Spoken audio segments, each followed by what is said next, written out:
This podcast is brought to you by the Podtower, hosted by the Watchtower database. Visit youtube.com/thepodtower for informative, hilarious DC animation-themed podcasts and live streams every week. And check out the Watchtower database for DCAU video essays, timelines, fan theories, and more. And please, enjoy the show.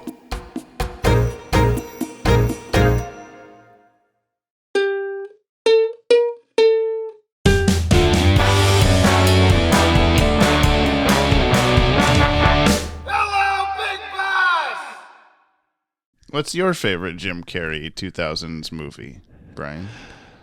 Or 90s? Okay, contrary to what we were just talking about, Eternal Sunshine of the Spotless Mind. We don't talk outside the podcast. Oh, right. Whoops. What I was thinking about talking about in my head. Eternal Sunshine of the Spotless Mind. I mean, I love all his dumb things. I love the Ace Ventura movies. They're so dumb, and I love them. I love Liar Liar. I never really was a huge fan of The Mask. Me, Myself, and Irene is great, but Eternal Sunshine is the one that in my quiet moments I'm still thinking about. I've seen it a million times. So I'm still that. It's got a lot of really good VFX in it too. Really, really, even today, how the hell did they do that kind of stuff? No. I've actually I watched it behind the scenes because I really like that movie. Yeah. There is virtually no VFX. It's almost all practical in camera or practical. Yeah. Stuff.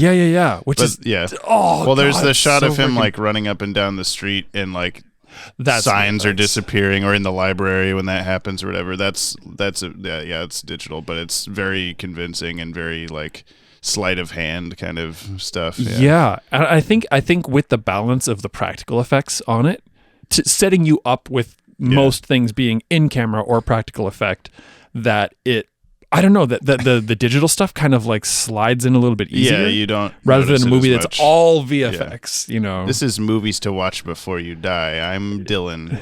And I'm Dylan. And I'm Dylan. There's three of us here. And I'm Dylan.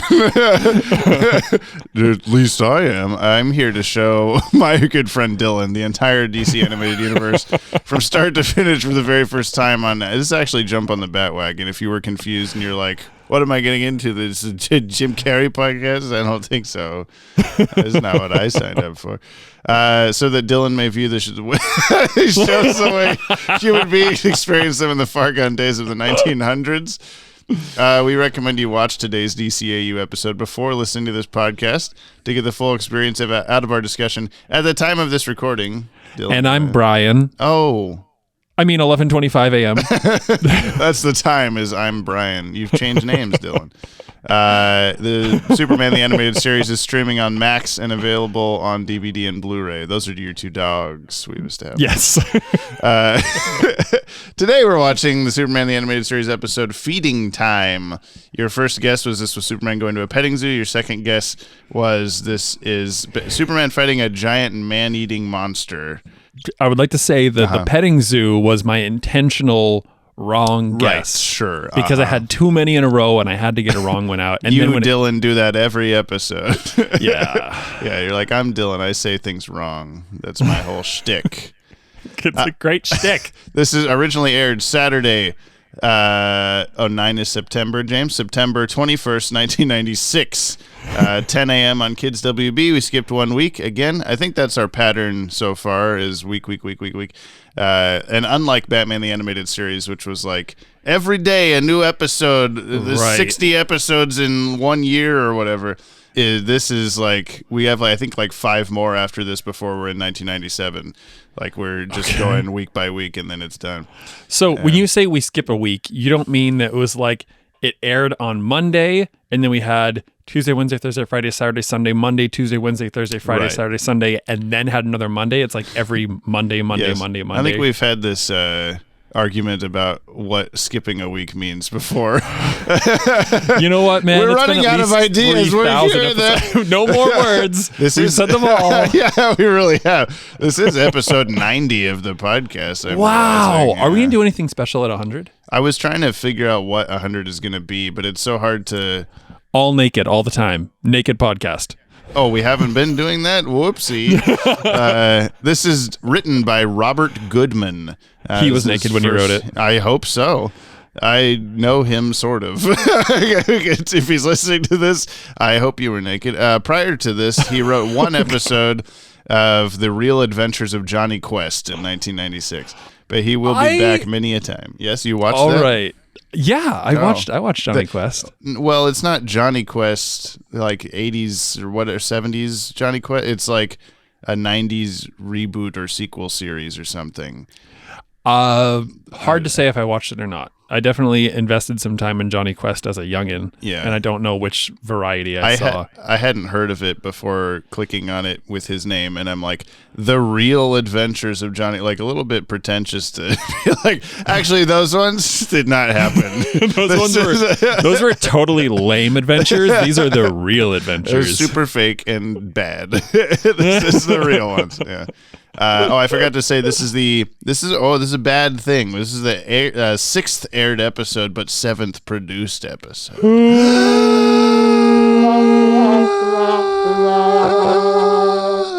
I tried to match the note. I kind of got it. Directed by Dan Reba.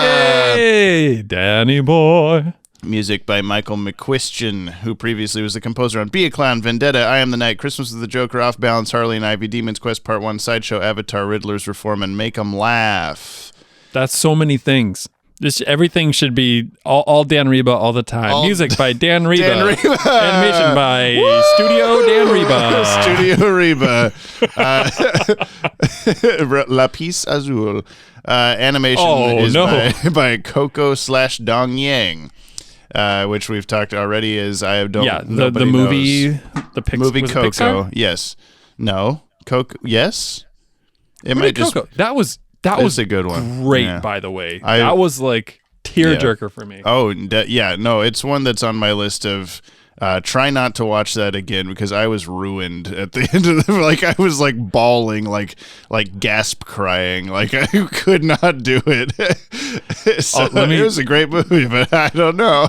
Yeah, that was. Let me tell you, it got a little bit heavier. So my girlfriend is half Mexican, and she's always kind of done like a little bit of the whole.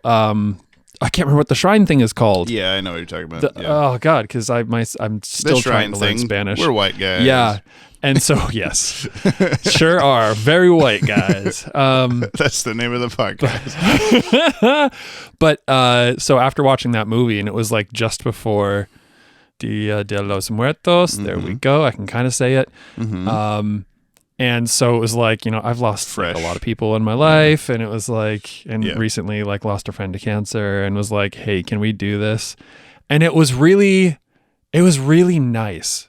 It was really, really nice to like do something for them, like have some kind of like, remembrance and ritual and something, not even necessarily closure, but like that was I became a puddle of tears at that point too. Especially like seeing like people who had recently died and like putting their pictures up and just being like, fuck, like, never going to see them again. Yeah. I think as you're saying this, something tells me we also already talked about this on the podcast. We've run out of everything to say. There's some Dylan out there is going like, oh my God, these guys. I know. They're just saying same shit. It's They're just worth bringing the podcast down. What I was going to say was that I've figured out that Coco, figured out by clicking one link, but Coco is owned by TMS. So I think it's all somehow connected in here. I don't know. Maybe they just give TMS everything, and then they go like, hand this one off to the subsidiary. I don't know, man. Nobody knows. I'm just going to keep telling you that it's Coco Dong Yang, and we'll go, yes, I know. I love it. I know what that means by not knowing at all what that means. And with that, let's go watch Feeding Time, baby. I just have one question. Oh? Do you have snacks? I do have snacks, actually, because it's feeding time. Oh, okay. Do I find some snacks? Hand them to you? I put them in your mouth and vice versa? Yes! It's feeding time. Rudy? Rudy Jones? Put that man down. Shit. What's happened to you? I don't know, Superman. It's as if I've turned into some kind of monster. Can you help me? Let me take you back to Star. Maybe Professor Hamilton can treat you. Okay, Superman. Just don't hurt me. I won't. Hang on. Oh, you can count on it!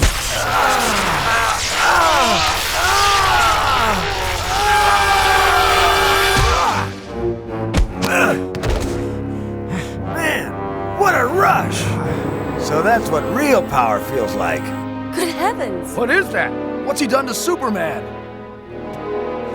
Huh. Looks like you still got some juice left in you.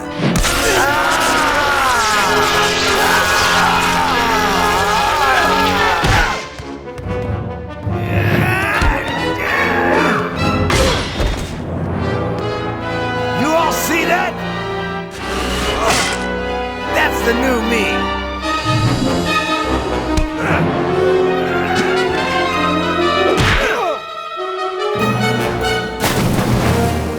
That's what Rudy Jones can do. Now tell your friends, there's a new Superman in town.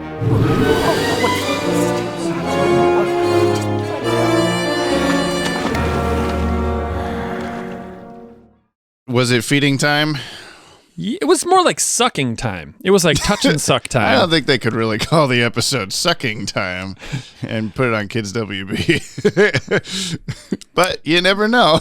They could have got a bigger audience if they did. For the opening episode, just call it that. Have nothing to do with it. It's Sucking Time.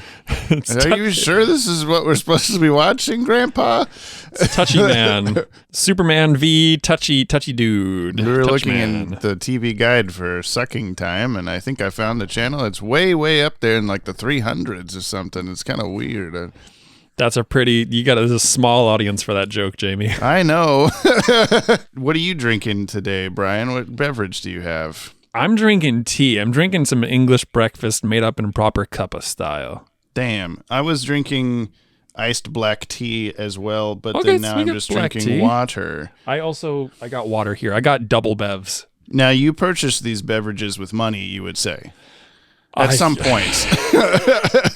Yes, I would say. And I would say by looking at the Buy Me a Coffee emails that I get when people buy us a coffee, is that Dylan Pollock bought today's Yoppie Bevs. What? He's the first one to do it, and also because he's the only listener. He's the only one. He wrote in, James said I had to do this for guesting on Fun and Games and a bullet for bullet.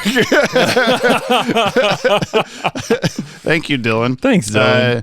Yeah, we have the Buy Me a Coffee link in the description of every episode now. We'll say your name if you leave us a little thing for supporting the show and for buying us Yoppie Bevs. And we'll do push-ups. We'll do the amount of push-ups of money that you send.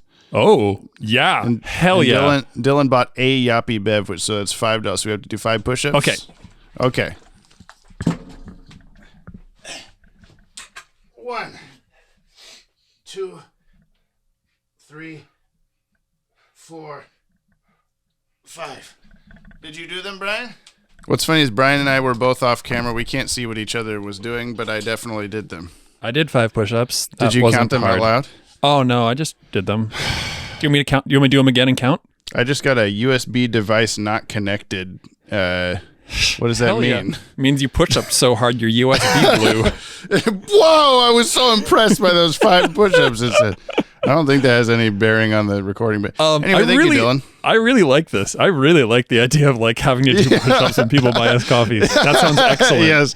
Well, there's the big bus football team just scored a shit ton of points in their game yesterday, and the mascot had to do so many fucking push-ups. 80, I think it was 81-7 was the score. Something like that. They should have just called the game. They should have stopped at a certain point. That's just cruel. It really was. But don't look up that score because then you'll know where Big Bus is. Yeah. But yeah. But so listener, fair warning. I mean, like, can you only send a like specific amount, or can you send a whatever amount? It gives you the option of like 1 bev, 2 bev, 3 bev, but I think you can put a custom amount also. If you want.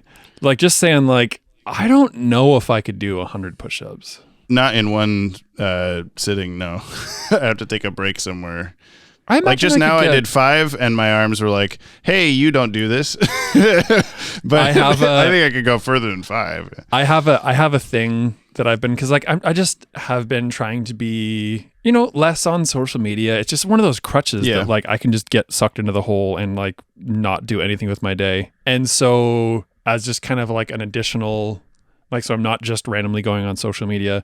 I do 25 push-ups anytime before I open up Instagram. Ah, that's a good idea. It's been cool. What happened in this episode? Let me tell you the official synopsis, okay? It's another one-sentencer. After toxic chemicals transform janitor Rudy Jones into the energy-draining parasite, he imprisons Superman, intent on keeping the Man of Steel as his own personal power source. Yeah, that checks out. Sing up, if you're wondering. Still need a better transition. We really do. What you just watched. Sing up, take a listen to the synopsis. The short summary, which is sometimes kind of long. Sometimes kind of long. Sometimes kind of long. Sometimes very short in the official one. Yeah. Right also, in, listener, thoughts, what should we say? And thoughts go out to our dear Cooney Phoenix, who has recently started college. Oh my goodness! Yes. Okay, so synoping here. There's a couple of henchmen, and don't you know it? Rudy is not a certified forklift operator. Certainly not, yeah. They added like 4, having never been certified, but having driven a lot of forklift in the past because of me. Excuse me, the police are listening. I can say that forklifts do not have as many levers as this one has. Would you say that the forklift control panel was a... That's not how that works. Yes. We're keeping the Batman theme. Yes, Jimmy. Yes, I would say it's not how that works. It was also not how... you said something else right after that. Oh, no. I remember what I'm thinking of, but please finish synoping because I will say it later. Was this later on with Jimmy in the broom closet? No. Oh, it's a different thing. Cool. So Rudy's not a certified forklift operator, but he manages to get some big jars of toxic waste in the back of a pickup truck, and security guards come over and they're like, hey, dude, maybe don't. And then the bad guy who's driving the truck is like, maybe do, and he starts shooting. And Rudy ends up in the back of the truck, and the truck's doing some crazy shit, and I don't know, Rudy's just standing in it for some reason. Yeah, rather than, like, jumping out you were to like, safety. sit down. But these it toxic waste in the end. Yeah, these toxic waste vats. You remember how like back in like ye old days, like gallon jugs of milk just used to have like the lamest little pop top? Yeah. Mm-hmm. So picture like 50 gallons of nuclear waste. Nobody else remembers that except you. Yeah.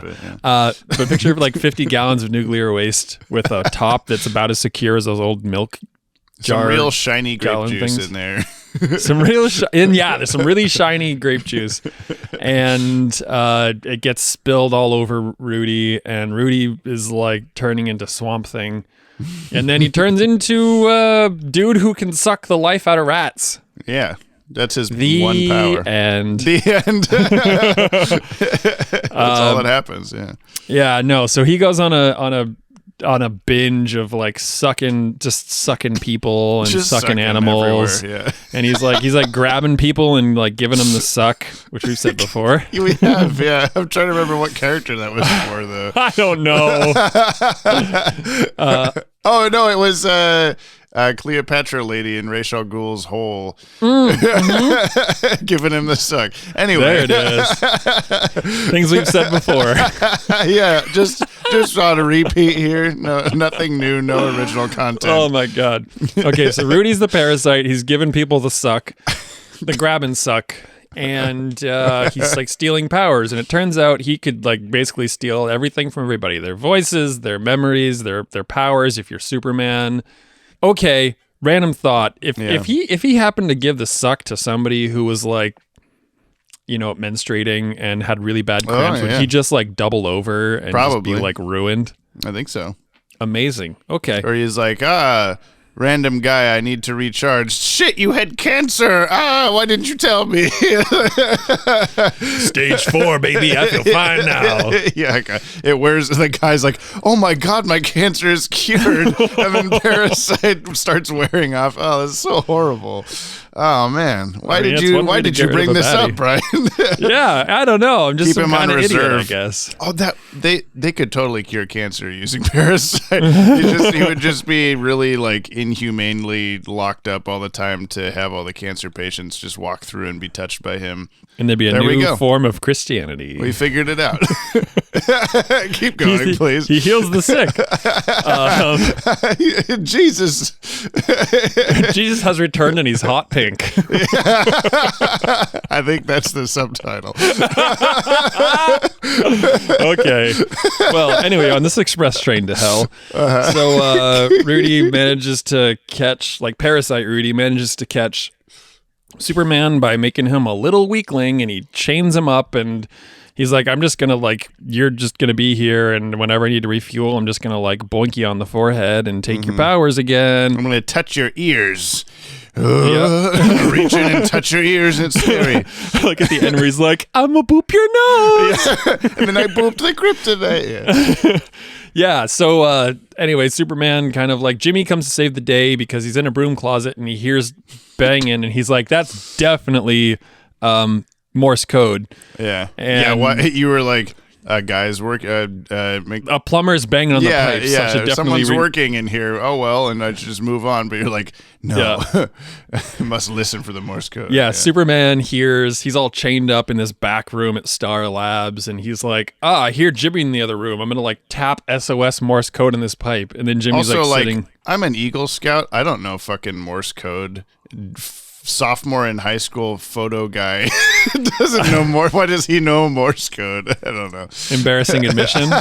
When you were a sophomore in high school, you knew Morse code? When I was 8, I had these little walkie-talkies that had, you could talk, and then you could press. There's a full there's a full alphanumeric keypad thing on it. Oh, but so they all just did one. They all just did one single tone. But on the side of this walkie-talkie, it had the full readout for list of letters. Yeah, so I learned Morse code when I was a child, but only really SOS, and I think I knew my name, but SOS is 3 quick dots, and then 3 long dashes, and then 3 quick ones. Yeah. So that's the only one anyone knows. But that being said, knows. Yeah. if I was in future James hates me for all the tangents we're taking in this. Yes, he does. Sorry, future James. Continue. But if I was investigating something and I just heard I don't know that I'd even I'd be like, oh, is that Superman? Yeah. Well, now you will. Now every time you hear knocks and banging anywhere, if you hear the woodpecker, you're like, wait a sec, is Superman locked in this tree? I better go save him. Also, I'm going off again, but I really enjoy how I thought it was going to be oh, Jimmy has to traverse the entire building's worth of catacombs inside the walls to get to where Superman is. No. He's 20 feet away. He's right there. You can just go, hey, Jimmy, I'm in here. And you go, oh, Superman must be in there. Yeah. And so he's ooh, I'll be very clever. It was amazing that, and again, they're making plot happen. I appreciate it. But I like that it's he's tonking on these pipes in this janitor's closet, and Jimmy puts his hand, he's like, oh shit, what's that? And then he just one-handed grabs this bank of lockers and kashoo, and moves them out of the way, and he's like, oh, it's a hidden door. With his normal child human strength, he just moves the entire bay of lockers. Yeah. Which also, why, the hidden door there, that security guard would probably be like, oh, those lockers didn't used to be there. There was a door there. Or, and any time that someone, oh man, another pipe broke inside this wall, you have to move those entire lockers out of the way. Yeah, they wouldn't do that. Anyway, what keeps happening? Oh, God. So, Jimmy comes to, help free Superman, but then the Parasite comes in, and Superman's like, hey, get the heck out of here. The evil version of me is here to mess things up. But Superman manages to get out with Jimmy's help. And Superman bonks him in the head with some kind of big hook thing. I don't even remember. I just remember him he shooting swung a gun at him. Well, yeah, that was after to like, you know, because Parasite was gonna mess up Jimmy's day, and so he like hits him in the face with a big like swinging hook thing. There was a lot going on in the there was a lot third of this. Yeah. So anyway, Superman then does a little like, oh, chase me, Parasite, and he chases him to the lab where previously in the episode we got to see that some scientist dude made up an anti-kryptonite anti-kryptonite suit for Superman. Emil Hamilton. There you go. And Superman's now hiding in this suit, and then he like goes to like fight Parasite. You were like, check the one with the face in it or whatever. Like that's the one where Superman is, and then his face just goes like bloop up into the mask right after that. Where was he? Why was he keeping his head down? Like where was he keeping his head? I don't know, but he did. Don't worry about it. And so Superman's having a fight. Now his powers can't be sucked until Parasite like pins him against the wall and like breaks this like kind of safe thing behind Superman, but you can't see what it is. And then Parasite like rips off the face mask and is like, I'm a poop. That's where he's like, I'm a poop your nose. Gonna give you a little poop nose. Get a little lightning bolt. Zappy boop. Nose. Zap poop your nose. Gonna steal your powers, Superman. Poop poop. That's what he said in full. Yeah. The whole thing. Robert Goodman, everyone. Written by Robert Goodman. And anyway, so he starts to like get in there, and then Superman last minute kind of rolls out of the way, and Parasite full on like grabs the big hunk of kryptonite and is like, oh no, and he turns green. Yeah. And then I thought he was just gonna be Kryptonite Man and be like, wow, Superman's really fucked now. But no, it like ruins his brain or whatever, and he gets put in jail, and they're like, well, I bet he doesn't even remember his name now. And then the episode ends with a cockroach crawling up his leg, and then he like boop the cockroach. He moves the cockroach's nose, and then his eyes glow. He's like, oh, I'm getting stronger again. So that's not the last we've seen of him. Probably not. I guess I don't know. Yeah, the kryptonite thing has me going like, obviously the intention is that because he has he's basically Superman right now. So by touching the kryptonite and absorbing that, he would like really fuck himself up. But the way you were like, oh, is he going to be like the ultra anti-Superman now? And Superman just pops on his little face mask again, and as if to say, like, even if he is, I'm fine in this suit or whatever. Yeah. but because I guess he probably was just this radiating green man on the floor for a couple hours or something. But yeah, probably. But it does wear off. Everything wears off. Yeah. So like, you know, I guess I'm sure they'll write a way to get him to come back, but like. You'd need a bunch of cockroaches to get out of there. Well, this is what I'm thinking is like, yeah, cockroaches is one thing, like considering that's going to wear off, like how long could a cockroach sustain?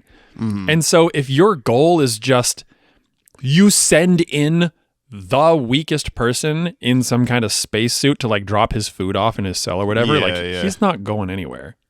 Yeah. Well, we'll see. Yeah.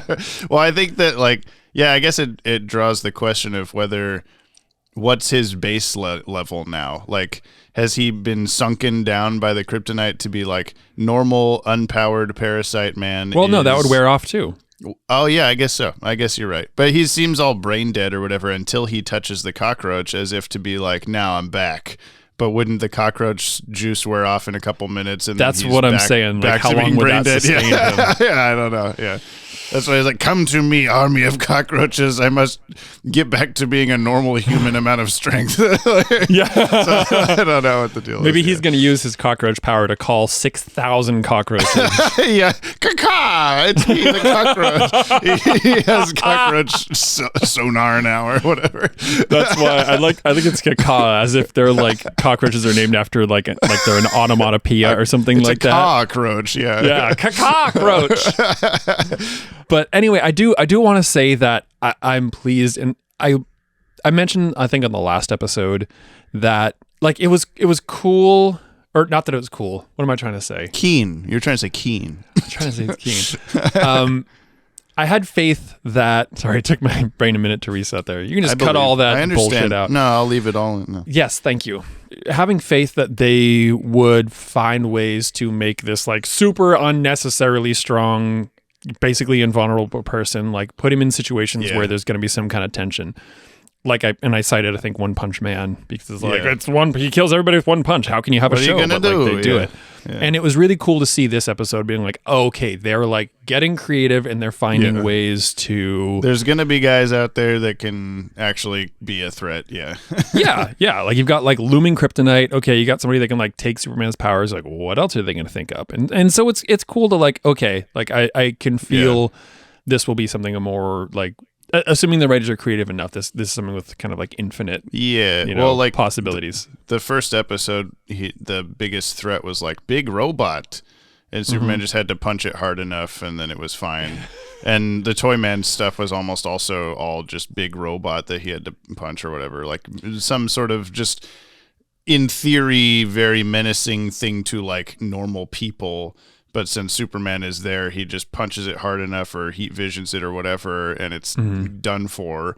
But yeah, now we've had a couple episodes of like, oh, okay, this thing can fuck him up or whatever. Like you gotta, you create, you have to be kind of creative to get. I also have appreciated that so far we haven't had like a, oh man, that episode. Like everything has been pretty like. Just solid so far. Like nothing has been, to me anyway, I don't know if to you, but nothing has felt so far like, holy shit, Superman, what a great fucking show. But compared to Batman, where we just had such a roller coaster of whether something was like, oh man, Emmy award winning material, and oh man, what in the world did I just watch or whatever. Yeah. And we're only a few episodes in, but still. Yeah. Yeah, I mean it's been cool. It's been cool to see, and I'm still in that transitional phase, but it's getting like I don't know, it's getting easier to start to digest and like learning the different characters, like learning Jimmy's name. And we had, of course, Roberta Colindres again driving that cop car. When you're like, oh, it's Roberta Colindres. And I was like, no, but, might as well be this show's Roberta. I don't think she ever shows up again. That's the only time we see that lady. So, some lady, What do you think of his whole, like, I'm melting in the truck bed, oh my God, scene? Because that's always stuck out to me as a really, like, horrific yeah, that was awesome. Yeah.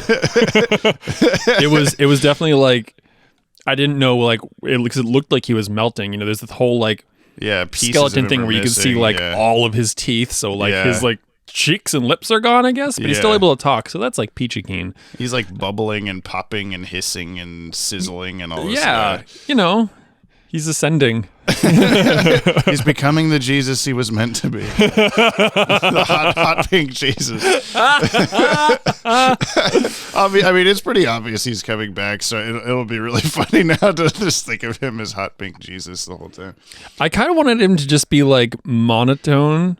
Yeah, the fact that he's wearing like a sexy bikini is kind of that's always confused me, because like I guess it would look uninteresting if he's just purple all over like he is the first couple times you see him.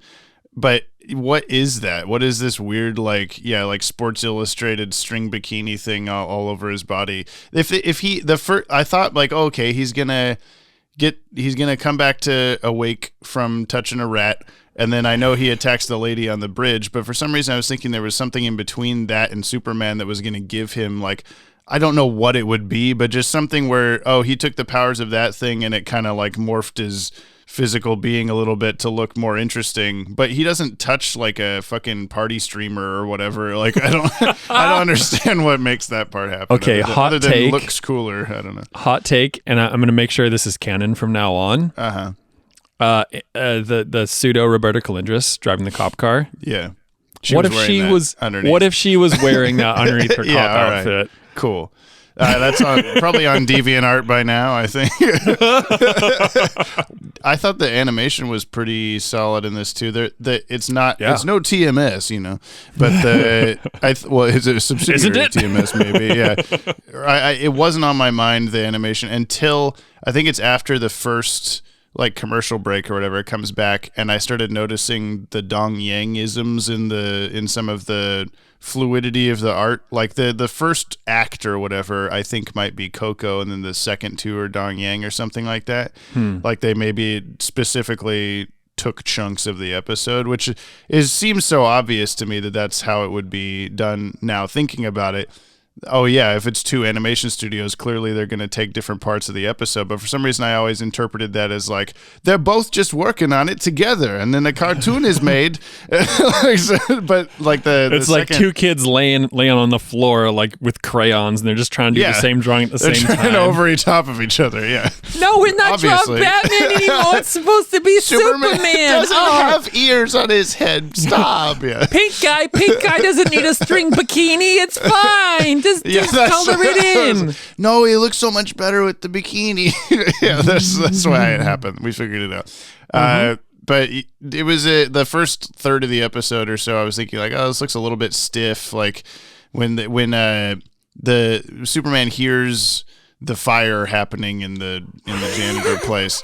And there's like one really long, well, not really long, but longer than I thought it should be shot where it's just a wide angle of the full laboratory or at least that room with the suits and stuff. Yeah. And Professor Hamilton is like facing Superman. They both look up and hear the alarm, and then Hamilton like kind of pivots out of the way because he knows Superman is gonna swoop away, and then Superman goes like does kind of a little like prep move, and then he swoops all out of the and that's all just in that one shot. And I was just thinking the whole time like, oh, if this was like TMS or something or a better, not that this is bad, but it just felt very like they would have broken that up into like 6 different more dynamic shots than that instead of just it all happening in one uninteresting looking frame. But Then the second and third acts of the episode were all, I think, Dong Yang, and were all much more good looking to me. Even just Jimmy Olsen like making little like faces, like what do I do, was just suddenly better. I don't know how to explain it, but I don't know. The way they draw stuff is better. It's wild to me that that's the stuff that you catch, because I'm just like, I'll see the stuff where it's like, oh, this animation is terrible right now, and then I just kind of forget about it. And just that kind of stuff is always like so much better done by Dong Yang than anyone else. And I don't know how to explain it, but just facial expressions or people's movements. It looks good, okay? Okay. That's all I have to say about that. Great. You want to tell me about the cast? Okay. The cast is Tim Daly as Superman / Clark Kent, Dana Delaney as Lois Lane, who was barely in this episode. She was just in Perry White's office to be like, hey, what's going on? I'm Lois Lane. She just walks in. Hey, what's going on? I'm Lois Lane. Brian James as Parasite / Rudy Jones. I'm sorry, what? We had him one previous time as Irving in Joker's Wild, who was his big muscly guard man to the guy that owned the casino. But yeah, we made this comment. Did we say this before? Yeah, we did say that before. Except his name is spelled Bryan with an O. That's bad. That's weird. You usually say Bryan. No, that's not. As the alternative. No, that's wrong too. Brion. David Kaufman as Jimmy Olsen, Lauren Tom as Angela Chen, George Zunza as Perry White, Victor Brandt as Professor Hamilton. We have Robert Patrick as LeBeau, who is the guy at the start with the earring and the gun full of 20 rounds that drove away. He played Peacemaker's dad, August Smith, in the Peacemaker show. He was Hawkman in 2 episodes of The Batman. Race Bannon on The Real Adventures of Johnny Quest. Okay. A bunch of other minor roles, but his main notable thing everyone knows him from is he was the T-1000 in Terminator 2. Oh. Big fluidy Terminator guy. Yeah. Who never says anything. We have Tasia Valenza as Policewoman, who was... That's a good name. Previously Miriam in Baby Doll. Who was Baby Doll's guard lady or whatever. Yeah. Mel Winkler as Commissioner Henderson. His biggest thing was he was Dr. Simon Harris on 68 episodes of The Doctors, 1969 to 1970. Never heard of it, never seen it. Sweet. Henry Winkler's cousin. Yes, there you go. I was waiting for like which Winkler is he going to choose? A bunch of other random stuff, but he's Aku Aku in Crash Bandicoot, the like big spirit mask thing that floats around. You know what I'm talking about? I never really played it. If you look at it, you'll see. You'll go, oh, it's that. Apparently, he also played this same Commissioner Henderson guy in the pilot episode of Lois and Clark, which was the '90s live-action Superman show. So I thought that was kind of interesting. I think he's just in the pilot episode and never comes back. I don't know. I never watched it. Last is Phil Hayes as Guard, who I think is the non-Bruce Timm Guard, because there were two of them, and one of them was definitely Bruce Timm, saying like, "Hey, get off the forklift, you idiot." He played Scratch, the chicken in Adventures of Sonic the Hedgehog. He played a character named Barump, who was a monkey on Crypto the Superdog cartoon. Jumba in 104 episodes of Booba, which was a 2003 Nick Jr. series. He was Jumba and Booba? Yeah, he was Jumba. He was also Barump. And Cokie the cat in it's the Mr. Hell show, which I never watched. But did he happen to play Weebu Weebu in the Babu Wabu show? He played Weed the dog, also Cokie the cat. I only have 2 trivs for this episode. Okay, give them to me. And the first one was a real banger. I don't know if you caught this, but when Jimmy Olsen's informed about the police officer attacked by Parasite, he asks if the purple monster that attacked her was named Barney. This is a reference to the titular character of children's TV show Barney and Friends, a dinosaur who, like Parasite, is purple. I thought you were going to say Barney, who, like Parasite, sucks the life out of children. Like Barney gathering the children for the song, and he's just electrocuting them all. Oh, yes, so much better. I love you. You love feed me. I'll suck your energy with electricity. It's dinner time, he says. The only other thing I had, and I forgot to write it down, and I just noticed it while we were watching, was that Commissioner Henderson guy on the bridge in the big trench coat and whatever they're talking to for a second, he's based visually on Morgan Freeman in Seven. Oh, shoot. I can see that, yeah. Yeah, he looks exactly like it. So that was something I learned from Dan Reba when I was doing a video about the pre-production of this show. And he told me about the whole thing with Perry White was going to be black, and then they couldn't do that. So then they made Commissioner Henderson black instead and just based him on Seven Morgan Freeman, almost like a fuck you. That's spectacular. Yeah. I think he only shows up maybe like 2 or 3 more times. I remember first seeing him and being like, oh, Commissioner something. This must be like the Gordon of this show. He's gonna come back a bunch, and not really. Nope. Damn. Okay. Yeah. That's all the trivs. Well, those are 2 trivs.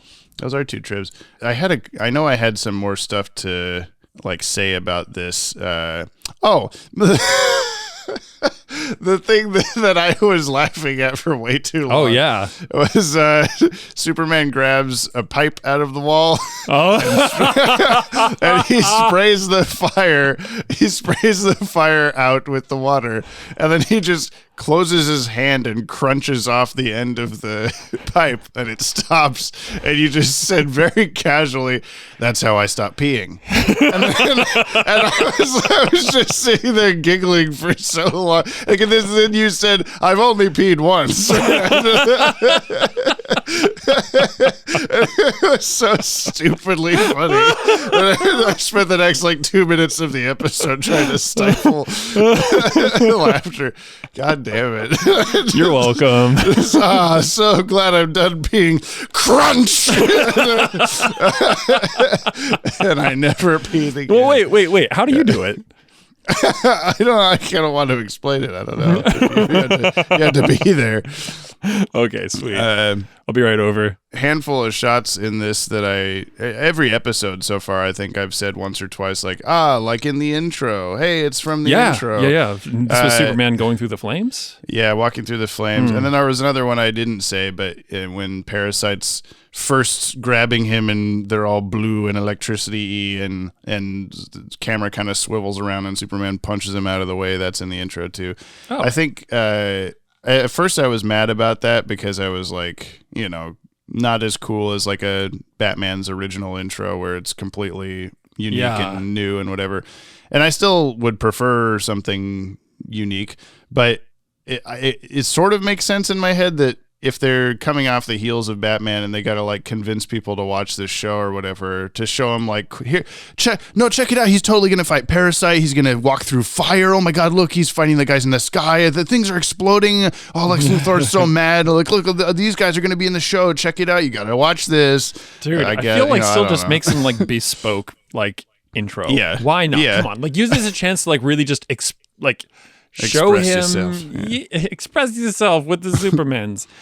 Are there other shows moving forward? Please tell me that they're not all just clip show intros. No, most if not all of the rest of them are original animation intros. Fucking hot pink Jesus. Yeah. Well, even I'll just give you a teeny spoiler.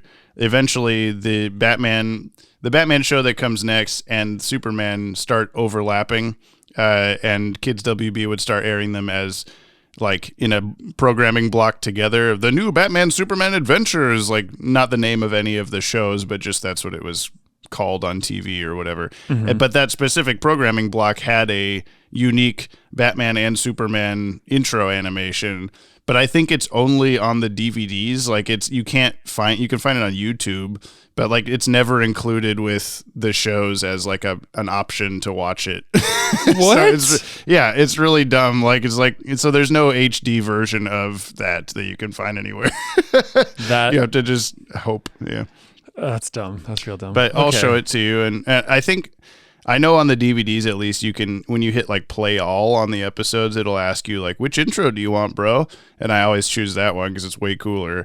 But I don't think there's any other way to watch it like that. So it's just you'll be subjected to either the Superman or Batman intro, depending on whatever.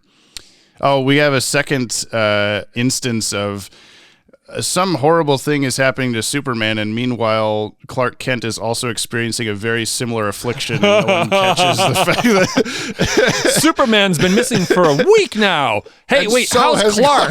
He's been sick for a week. For the exact same amount of time. But the similar, like we had the Kryptonite being like, oh man, you don't look so good or whatever. And the same thing in this where like Superman's really weak at the same time that Clark is really weak and has a cold and stuff and nobody cares. I guess you just have to not give a shit. But I do like to show that he's getting back to normal. They're like, oh, does that mean Superman will be feeling better soon? And he like surreptitiously reaches behind him through the curtain at the hospital and like bends an IV stand and then bends it back. Like, yeah, I'm doing okay now. Yeah, I mean, Superman is doing fine. Yes, I would say through no information that I have that I think Superman is doing okay now. We also had that moment of in his apartment where he's getting undressed and the wind blows very lightly and his little hair floopy falls down. That was the funniest goddamn thing. It just made me think like, so the tiniest of wind makes that so like you could just be like hanging out at I'm here at the press rally or whatever for Lex Luthor's latest shindig, and then like a light gust of wind blows and his hair falls. Like, hang on, you look like Superman with glasses. I totally sympathize. Boing. Yeah, mine's starting to do a lot of that now too. Yeah. Let's just spend 5 minutes boinging our curls on the podcast. Yeah, everyone can see it. Boing. Boing. Here's an instance of have I said this story to you in real life or on the podcast? Both. But where I used to work at the video store in town, and I was wearing a Superman shirt, and this old woman that came in very infrequently, but she was always kind of like flirty with me. Like she was like 70 or 80 and Hot. I'm like 19. Yeah, exactly. But she'd come in and like just be kind of like, oh, how are you today? Kind of like, not more than an old lady should be doing, it felt like. Anyway, she asked me for finding a movie somewhere, and I went and helped her, and then she like turned to like, oh, my Superman, because I'm wearing a Superman shirt. And then in the moment, I thought, oh, this would be a funny joke, and I took my glasses off. I was like, oh, no, now I'm Superman.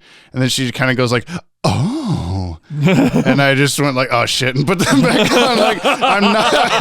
Like, I'm aiding in this woman's, like, I should not be doing this. Hey man, you made her night. I probably did, yeah. Well, that's the end of the podcast. Let's see. Keen effects in this episode. There were lots of cool stuff. We had all the like zappies and things. Through the fire and flames. Yes. Dragon Force. Guitar Hero. That's what I know. Everyone knows it from that brand. Give me a break. I knew it before it was cool. Right. Mm-hmm. What other keen effects in this? I mean, him melting in the truck. That was definitely a keen moment for sure. That was probably it. Yeah, maybe. He did a lot of zappies, but they were all pretty samey zappies. Ooh, how about the transition from hot pink Jesus to Jesus not feeling so good when he's all green? Oh yeah, that was good. That was a cool like boo kind absorbing. of transition. Yeah, he's just like loading. Yeah. There's also like the fire in the furnaces behind him that just looked like audio wave or audio level bars just going up and down. meters. Yeah, it was just like he had the volume turned all the way down, but the monitoring was still going, so you could see like, oh yeah, my levels are checking out. Just a bit like this. Oh my God, it's like happening right now. I can see them on mine too, but I'm not going to show you. Why not? No one can see. Have we talked about how your meter, your volume knob says Masters of the Universe? Motu. What does it actually mean? I think if I remember correctly, it's Mark of the Unicorn. Oh, really? Yeah. Is it a brand name or something? Yes. Oh, okay.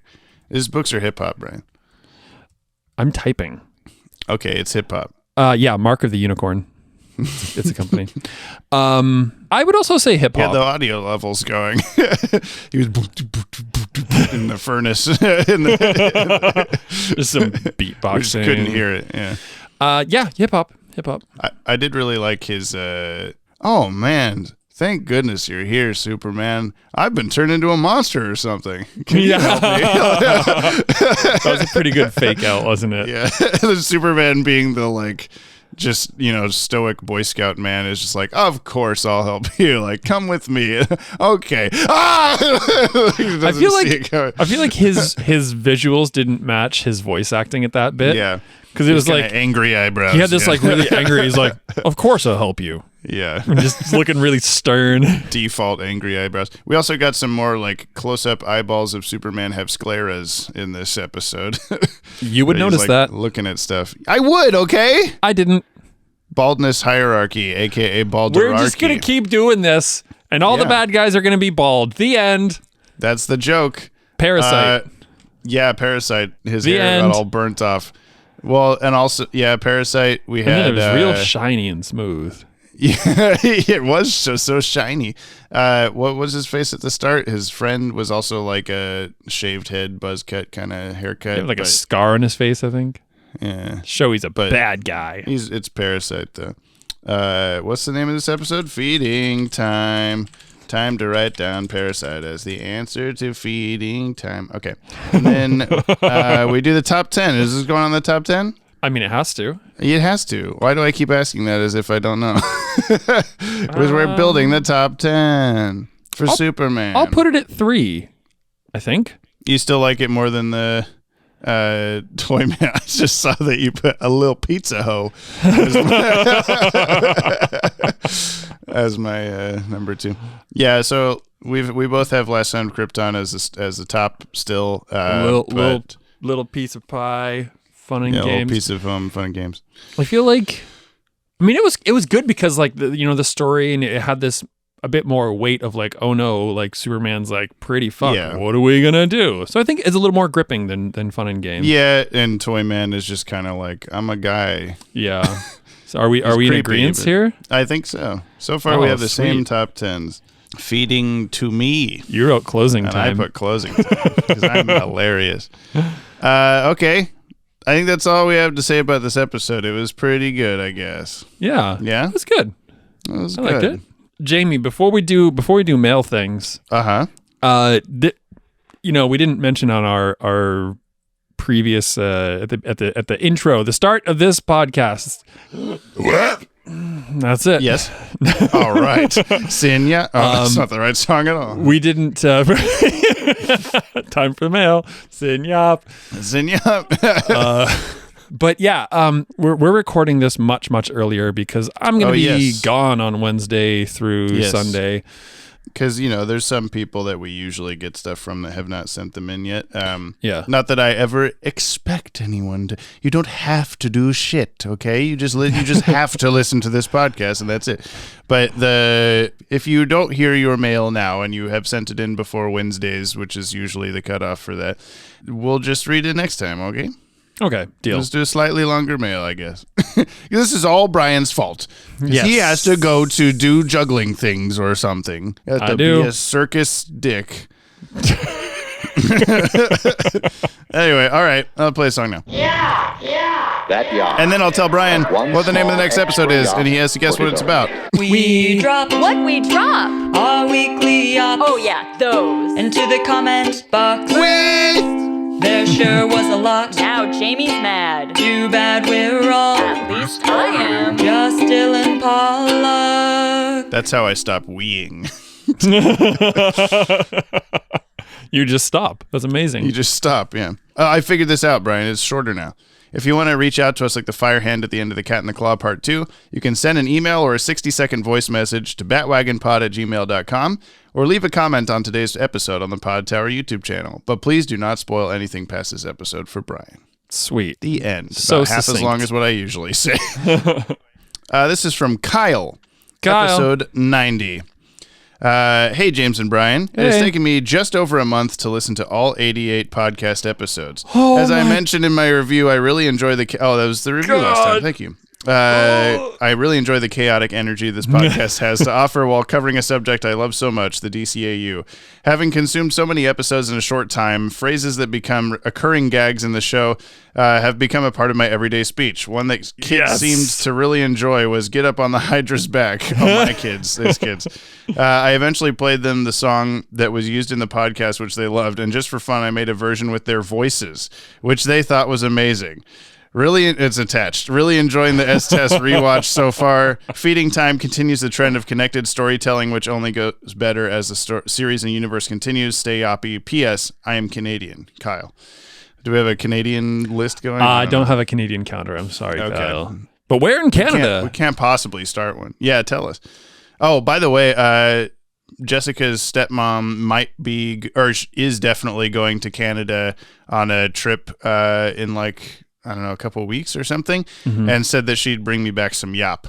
Oh, God. I'll have to remind her, but we may be getting some yop. Anyway, this is the attached Get Up on the Hydra's Back featuring children. The kids got up on the Hydra's back, it says.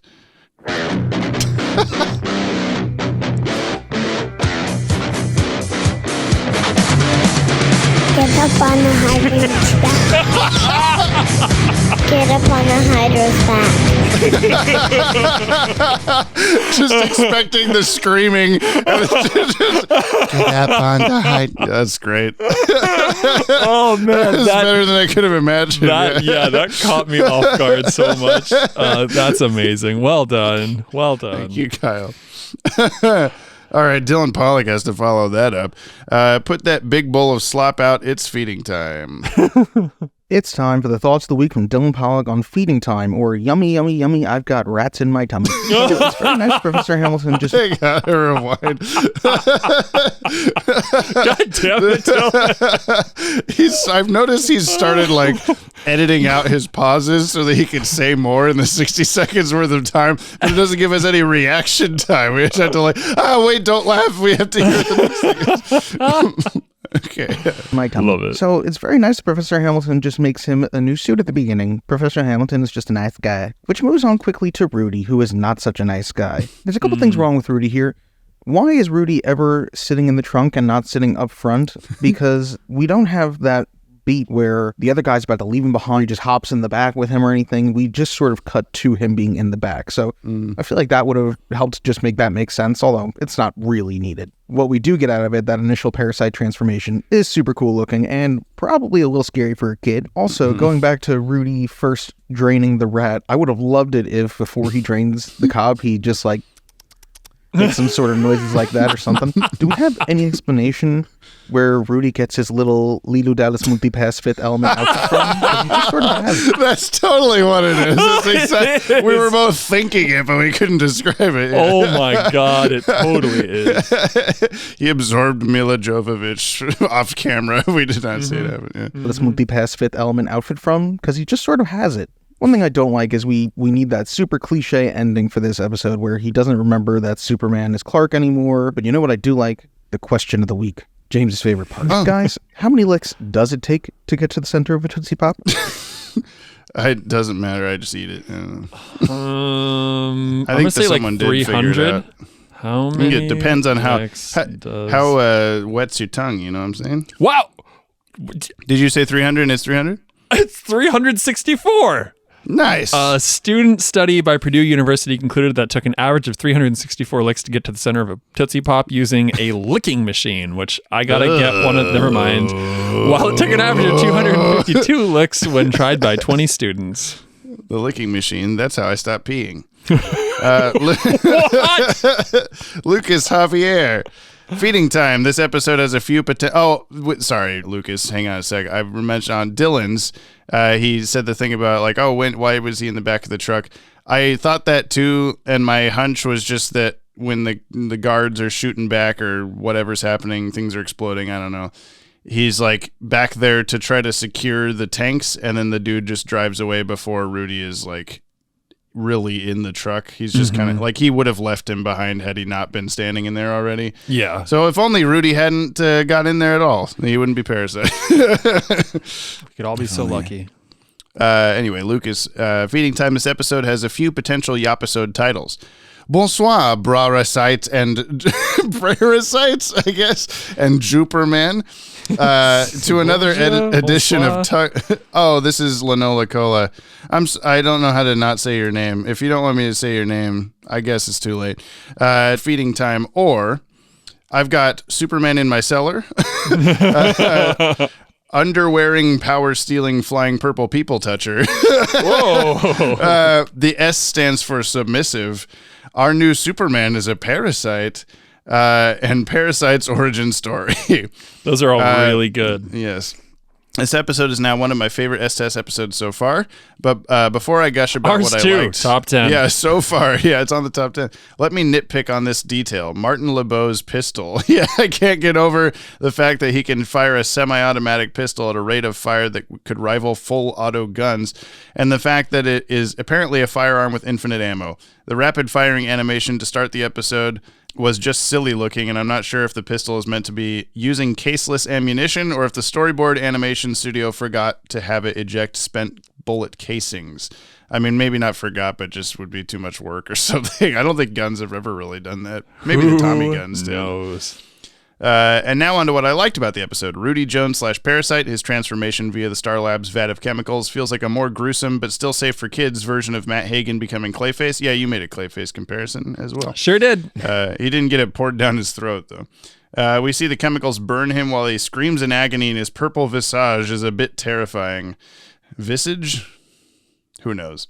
I'm still puzzled at how he gained symbols on his body that conveniently cover him up, and then his voice and demeanor changed.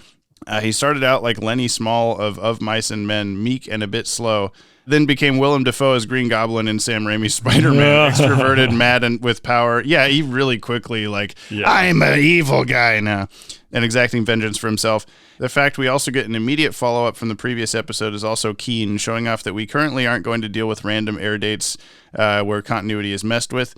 Plus the setup and payoff for how the Man of Steel defeats the Man of Feels, and hinting of a future scenario with that one suit that looks like it could work for space travel. And that is all for feeding time. Stay tuned for more Tug on the Super Cave. Thank you very much. I will. I'll stay tuned. Okay. Thank you very much. I will. What does that mean, Brian? That's why I made the correction. This is from Brad. The subject line is balls. I swear to God, please never list out Superman's full power set for Brian. I think it'd be genuinely interesting to judge how well the show conveys it based on how long it takes him to get it right. And Brian, I don't know if anyone's brought this up yet, but your highly offensive hate speech toward Big Blue's big red panties is blasphemous, and you see there's actually a reason for it. And guys, where are you going? I'm an interesting person, I swear. Thanks, Brad. Did he have any new ones in this? I don't think so. Super not strength. Yeah, super being a wuss. Brian Carter. Feeding time, baby. Hello, I started watching the podcast when S-Test started. Oh, welcome. Nice. This and JLU are my favorite shows in the DCAU, so I'm glad we're finally here. I really enjoyed this episode, and it was my first exposure to the Parasite, and he's been one of my favorite Superman villains since. This is an episode where the HD remaster is at its most prevalent. Thanks for the fun content, and I hope you have a great week. Thank you, Brian. You're Brian's welcome. A good name. He spelled it with a Y, though. We talked about this already. You can't do that. The correct spelling is Brion. Yeah. This is from Ryan Hip. Feeding Yop, or Yopping Time, or Yopping Yop, or Yop Yop Yop, or Salsa Verde. Salsa Verde. Every time. Yeah, no, why would you choose otherwise? So Matthew Broderick played Inspector Gadget in the film Inspector Gadget, and sometimes Brian is called Broderick. I know I'd fuck that up. Oh! I fuck everything up. So feeding time might be a good time to start keeping tally of every time. Time? The kids' WB censors just didn't give a shit.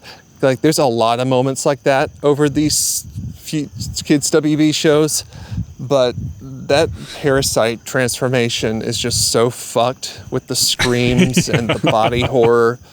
It's like such big fuck them kids energy, and I love it. Yeah. Oh, and Jimmy Olsen was finally useful. It finally happened. I can't wait for all of the one or two more times that happens over the course of this show. He is the Jimmy Olsen. He is the best character on the show. He is better than the Lois Lane and the Perry White combined. There's a soccer tournament going on over there. I love these like midnight walks. Right, yeah, this is amazing. That was a Pick of Destiny quote. That's what it was. Oh, what? This band is the best band in the world. Oh, yeah. Period. We did not get the Matthew Broderick thing, but thank you for explaining. Please explain all jokes. Anna LeBeau, cease and desist against Rudy Jones. Hey, Yoppie dudes, it pains me to do this, but I have to issue a cease and desist against Rudy Jones for stealing my trademarked superpower of absorb... Oh, this... Anna LeBeau is Rogue's name from X-Men. Oh, God. Stealing my trademark superpower of absorbing other super being powers and life force. Who am I, you may ask? I'm the former member of the Brotherhood of Evil Mutants and current X-Men, Rogue, who was featured in 1992's X-Men the Animated Series. So 5 years before Superman the Animated... Yeah, but Rogue did it better, that's all. Parasite predates Rogue by like 20 years or something. Really? Yeah. What? He's a pretty old Superman villain, yeah. Damn. Let's ignore the comics history and focus on cartoons since this is a cartoon podcast. I was the first character to grace the small screen in the form of animation who could touch someone and steal their powers and suck the life out of them. Parasite may think his purple appearance to contrast my white hair streaks allows him to get away with copyright infringement of my powers. It doesn't. Please deliver this order to Mr. Jones so he knows he's on alert. I hope to write under better conditions in the future. Stay Yoppie, Rogue. Thanks, Rogue. I hope Rogue shows back up for other... what Parasite episodes? It's from Jacob Alvarado. The Suck. Hello, Yoppie people, Jethro and Brothel. On this episode... Yes, you are. On this episode of S-Task, we learn right away that Rudy isn't forklift certified. Hey! As someone who the is listeners are really in tune on this episode. Yeah. As someone who is forklift certified, I can say Rudy should not be allowed on heavy machinery. Now, I've never seen this episode, but I was so goddamn excited when I realized it was Parasite. He's my favorite Superman villain. Oh. He's always been such an interesting villain to me. I want to see him in more shows or movies. Parasite just goes up to people, grabs them, and gives them the big suck. And then he's powerful and knows his shit. Lastly, am I the only one who hates seeing the whites of Superman's eyes in this show? It makes me feel uneasy in my jellies. That is all my thoughts this week. Don't stop the yap. Have a great week, Gunsels. Thank you. We're Gunsels. That's all the emails. Let's head over to the Podtower. Let's. This is episode 89, A Little Piece of Home. Or Alpo, Halpo, Hoppo, Holly, Hotko.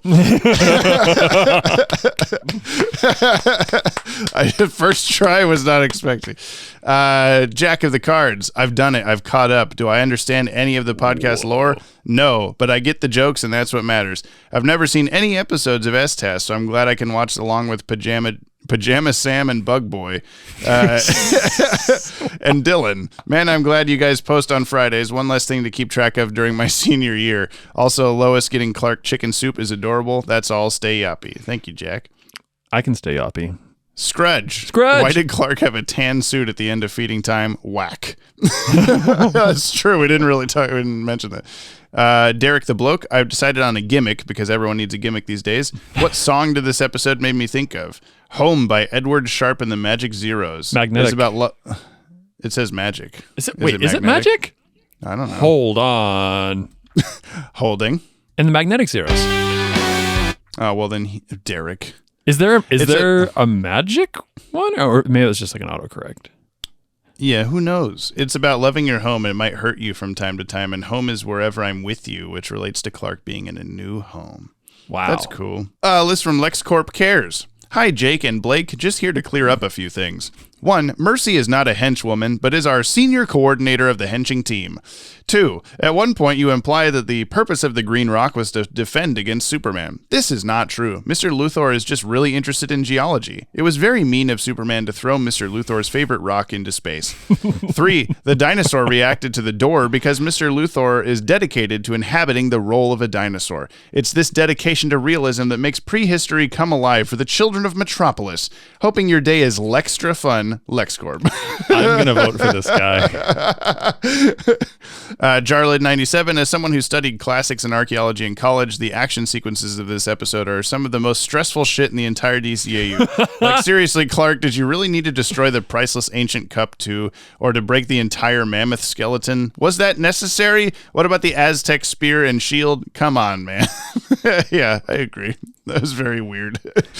Just blasting shit apart, like no consequence. I've thought about that listening back to the older episodes in the car with Jessica has been like almost every episode of all these so far have ended with some kind of like collateral damage. Mm-hmm. Like a bunch of like extra stuff is happening like that, or that then by the end of the episode they punch the bad guy hard enough he's knocked out, and it just goes fade to the final resolution scene. Mm-hmm. And we don't see like where'd you put all the shit? How did you clean up all the broken buildings? Like, all this stuff. And they're just like, whatever, it happened.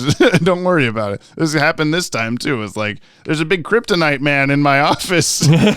Come get him. It doesn't matter. Yeah. I mean, I don't need to see that, but it's just it'd be cool to see like only the filler stuff.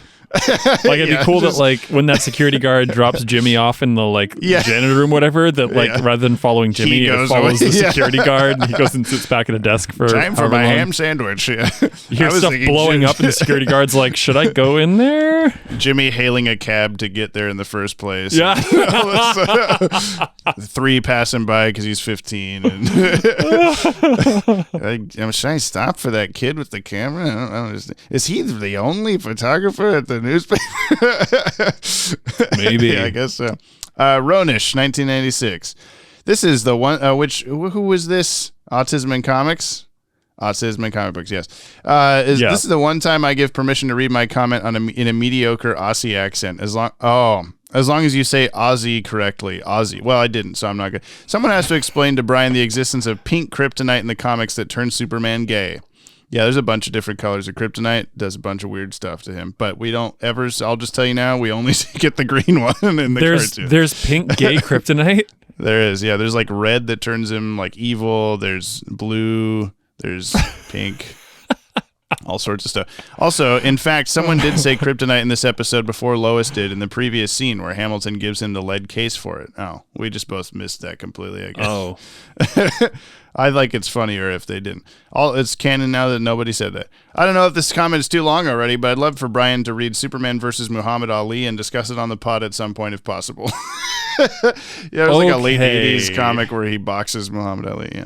Interesting. Nick Sorensen can't have a Superman series without introducing his most well-known Achilles heel at some point, kryptonite, and they were already setting it up since the very first episode. And Luthor's constant dependence on exploiting his weakness will only continue from here. Guess we'll see how that works out for him. By the way, if you can remember way back when you watched I've Got Batman in My Basement for the podcast, I mentioned that there would be an S-Test episode that was like, I've got Superman behind my closet. Well, that episode just happens to be the next episode, Feeding Time. Okay. Wow. I do very vaguely remember that, but yes. I don't. That makes sense. Okay. Parker Truck, 9232. Wait, so Superman's kryptonite is actual kryptonite? My fiance. Also, hot take, James had the better hand motions. They were pretty good. I think all the confusion is coming from the fact that Brigham just has the more attractive hands overall, but the assignment was hand motions. So yeah, that's fair. That's fair. Yeah, okay. They're pretty good hands. They're kind of demolished at the moment, aren't they? Yeah, we got scars forming at this point. Carly Barrett. Brian's defining feature is no longer being old. Now it's having said Superman looks kind of silly one time. I think he might like the costume more if he knew that in the comics the cape has a pocket, and one time Clark put a pretzel in there to eat later. It's not just for style. Wait, I didn't know that. Is that I real? Didn't know that. That's cool. I really want that to be real. Oh, Jimmy, I'm down here. Please get the pretzel in my cape pocket. I need energy. Oh my God. This is turning the universe on its head here. Okay. OK says Banana Man and Banana Boy. Oh God, my head. What? Okay. What's the account name? At OK says. Banana Man and Banana Boy. It's not even just OK says. It could have just been okay, but Oh my God. Wow. My brain hurts. I don't know what to do about that other than go and find that comment and screenshot it and then print that out and frame it on my wall because I just don't know. Biking on. I feel like DCAU Superman isn't always super. For instance, fire seeming to... I see. I read this one. I thought it was an interesting take on this. He isn't always super. For instance, fire seeming to affect him at first, Lois pulling him back, etc. I think DCAU Superman has to intentionally use his super senses the way we're not always lifting at our max. He can just go way higher with his effort than we can. This also makes more sense to me as why he doesn't have all sorts of secret identity revealing accidents during the course of daily life. He's basically normal a lot of the time. Didn't they do that on Rocko's Modern Life? I don't remember. What was doing what? The dude with the nipples of the future? He's essentially... I have no memory. Come on, Rocko's Modern Life. There's a superhero. He's essentially Superman. And he works at a desk, and he's just always like ripping people's arms off and like breaking stuff by touching it because he's so strong. Big man? Yeah, really, really big man. Yeah, there we go. Oh my God. Really, really. He does have very prominent nipples. Big man. Yeah, they like attach to your eyes and All like right. show you the future. But yeah, biking on, I really like that idea. Yeah, that's brilliant. Sorry for tangenting. He's just a normal guy unless he's like, I'm going to now use this power or whatever. Yeah. Which makes sense. I think maybe the only thing that wouldn't be true for would be his like resilience, like his get punched and doesn't hurt kind of a thing. Because like if he was just walking around town and someone shot a giant like laser beam at him and he didn't know it was coming and it would just like kill a normal person, I think it wouldn't kill him even if he wasn't thinking, I better turn on my strength now or whatever. But I still like that for Lois's arm not being ripped out of its socket and stuff. But Yeah. That was also kind of dumb. Superman's anti-kryptonite suit where he's like, oh, this must be made of a harder metal than lead. And he's like, yes, it's a lead titanium something alloy or whatever. Yeah. But he's still moving around his arms like just like it's a rubber thing or whatever. There's even a part where Parasite like I think grabs his thing and it like it kind of folds like a clothing. cloth. Yeah. Well, maybe it's because they're both super strong. They can just bend the shit. Jungi Fulmer, Brian had the best hand motions. Oof. Okay. Yeah, thank you. Thank you. Evil Banana Man says not okay. Oh, not okay. Oh, man. This is getting deep. Mark Aquino was not first this week. Oh, no. Feeding Time, or our hosts were the villain this whole time. Boy, have I forgotten how low-key disturbing and messed up this one was. Rudy James's transformation into Parasite is probably the more disturbing scenes in the DCAU, in my opinion, and the fact that it happened in Superman made it all the more shocking in its presentation. What is this, DC Comics or EC Comics? For those who don't get the reference, i.e. Brian, EC Comics published horror-based comic books such as Tales from the Crypt. Okay. Oh, sweet. Yes, only Brian didn't get that. Parasite's ability to physically drain the energy and life force out of beings was also presented in a very creepy way, with both he and his victims loudly groaning and screaming. Man, Kids WB was way more lenient with the DCAU team than Fox was, that's for sure. I liked the more proactive role Jimmy Olsen had in this one, him being the one who finds Superman chained up at the Star Labs boiler room. I also liked the way that the anti-kryptonite suit was introduced at the beginning. Just like last week with the lead chalice, it was obviously being set up to be used in the climax. Chekhov's gun and all that. They say Chekhov's freaking Superman suit. Chekhov's, rubber question mark suit. But I think it's an effective example of that storytelling device. I also dug the rack focus on Parasite's finger as he's about to touch Superman's face. Boop his give nose. a little nose boop. Boop, zappy zap. Zippy You boop. don't see that sort of technique done often in animation, let alone made for TV animation, so that was cool. I'm sure there's going to be plenty of things Brian will nitpick about. Jimmy knowing Morse code not having been established, whatever. The details of how Parasite's powers work, the Deus Ex Kryptonite. But I still really like this episode. Honestly, given Parasite's abilities, I'm surprised he hasn't been used in any DC movies yet. Here's hoping James Gunn considers the character for a future DCU movie. Boss biggest bear hugs to the #1 podcast host in this here multiverse of ours, James Bryan and Brian James. Praise to our Lord, is with an O both times.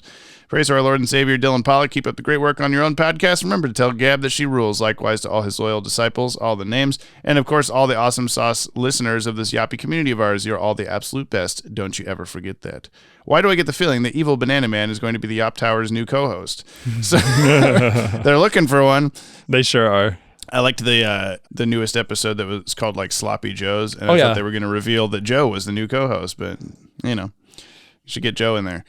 Summer has really flown by. His schedule is really open all the time. While I'm going to miss it, there were a lot of great things that happened with me, and they're the kinds of memories I'll cherish forever. Aww. That being said, I'm looking forward to a number of things in the fall, especially in September. Conventions, new opportunities, and more emo dance parties. What's not to love?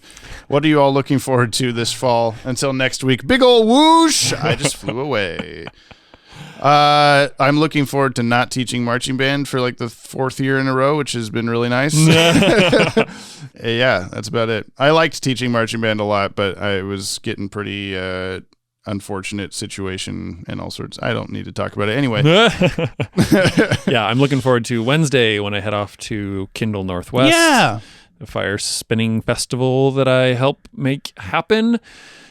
What else? What fall? I don't know. Fall rain, leaves. Ooh, making a photo book for the Dark Room group. That's on my radar. Scarlowy says, the first season of my adventures with Superman just ended. Everyone should watch it. That's not a suggestion or a request. It's an order. Don't watch it, Brian. Okay. It's got spoilers in it. Yeah. I had replied, someone had said that they couldn't watch it because they were in a different country that doesn't have Max or whatever. And I had said, just go to our recent villains video and you get our discount code for Surfshark VPN. I said that as Podtower, and then I didn't realize I was logged in as Watchtower later. And I said, and by that, I, of course, actually mean the Robin video because I fucked it up. And then Ashley touched and said, I used to have this crazy theory that Podtower was just Watchtower database wearing a pair of glasses. But now that I've seen you both commenting on the same thread, I guess I was wrong. Thanks,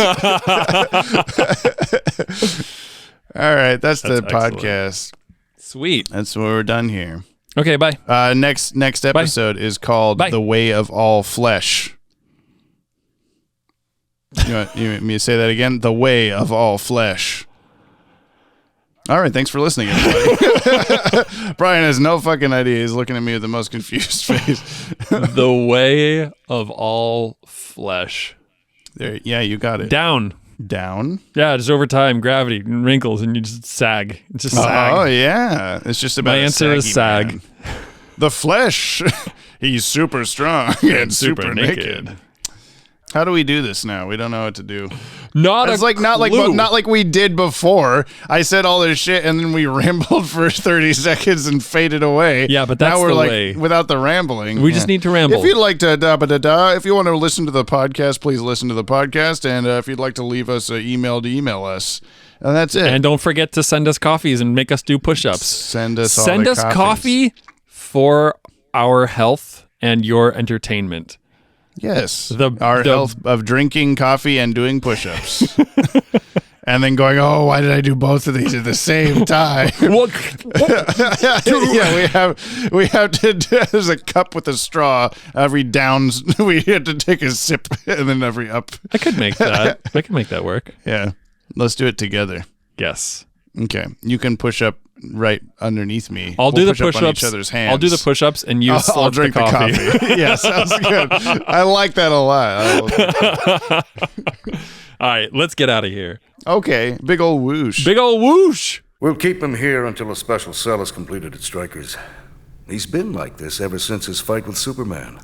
I doubt he knows his own name, let alone any of what's transpired. We're disturbing him. We should go. Yeah. Doesn't look like he'll be giving interviews anytime soon.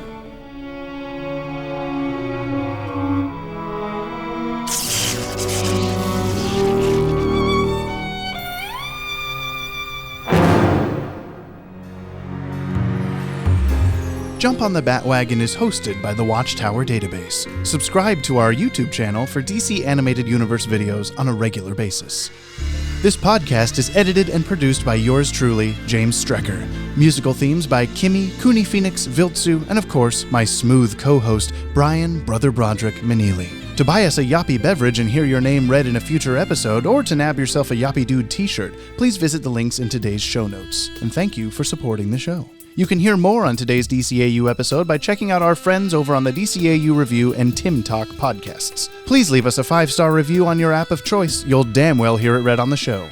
And remember, if you'd like to reach out to us like the fire hand at the end of The Cat and the Claw Part 2, you can email batwagonpod@gmail.com or leave a comment on the Podtower. New episodes of Jump on the Bat-Wagon are released Fridays on all your favorite podcast feeds and watchtowerdatabase.com. And we'll see you next episode, same PP time, same poo-poo channel.